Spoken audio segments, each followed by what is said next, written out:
नमस्कार मंडळी, मी नेहा महाराष्ट्र व्लॉग्समध्ये तुमच्या सर्वांचं खूप खूप मनापासून स्वागत करते। उन्हाळ्याचा तडाखा खूप वाढलेला आहे नाही का? तर या उन्हाळ्याच्या तडाख्यापासून पोटाला थोडासा थंडावा द्यायला पाहिजे असं वाटतच असेल तुम्हाला नाही का?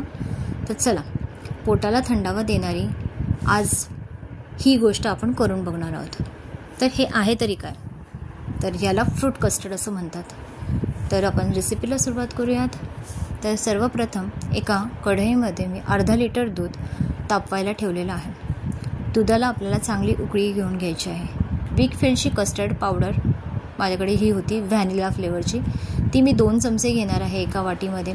थोडंसं आपल्याला दूध याच्यामध्ये घालून ही जी कस्टर्ड पावडर आहे ती चांगली फेटून घ्यायची आहे, कुठेही राहता कामा नये। आणि जेव्हा उकळतं दूध उकळल्यानंतर आपल्याला ही पावडर याच्यामध्ये हळूहळू ओतून घ्यायची आहे। तर अर्धा लिटर दुधासाठी पाव वाटी साखरेचा वापर मी इथे केलेला आहे। तुम्ही तुमच्या आवडीप्रमाणे गोड किंवा कमी जास्त गोड साखर ती याच्यामध्ये वापरू शकता। तर आता जेव्हा तुम्ही पावडर टाकता व्हॅनिला पावडर, त्यानंतर दुधाची कन्सिस्टन्सी थोडी घट्ट होत जाते।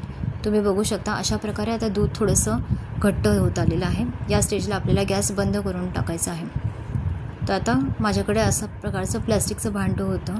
तुम्ही इथे अशा प्रकारचं प्लास्टिकचं भांडं, स्टीलचं भांडं किंवा काचेचं भांड्याचा वापर इथे करू शकता। आणि हे मिश्रण याच्यामध्ये ओतून एक 4 ते 5 तासांसाठी फ्रीजमध्ये सेट करायला आपल्याला ठेवायचं आहे।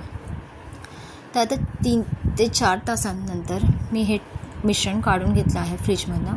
तर तुम्ही बघू शकता हे अशा प्रकारे थिक झालेलं आहे। तुमच्याकडे जी काही फळं घरात अवेलेबल असेल ती तुम्ही याच्यामध्ये ॲड करू शकता। तर इथे मी सफरचंद, माझ्याकडे द्राक्ष होती, केळ आणि डाळिंबाचा वापर इथे केलेला आहे।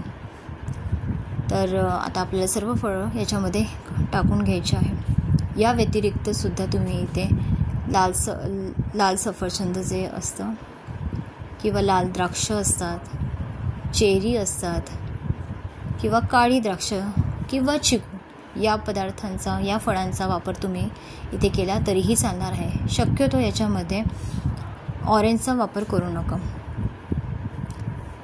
तर अशा प्रकारे माझं हे जे फ्रूट कस्टर्ड आहे ते सर्विंगसाठी तयार आहे।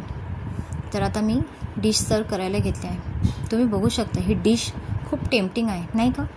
तर ही डिश खायलासुद्धा ॲक्च्युली खूप सुंदर आहे आणि हेल्दीसुद्धा आहे हां बरं का? हे उन्हाळ्याच्या सीझनमध्ये जेव्हा तुम्ही कोणी पाहुणे तुमच्याकडे येणार असतील तेव्हा तुम्ही ही डिश त्यांना दिली तरी नक्की चालेल।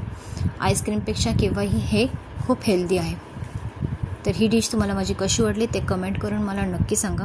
आणि नवीन असाल तर चॅनलला सबस्क्राईब नक्की करा। थँक्यू।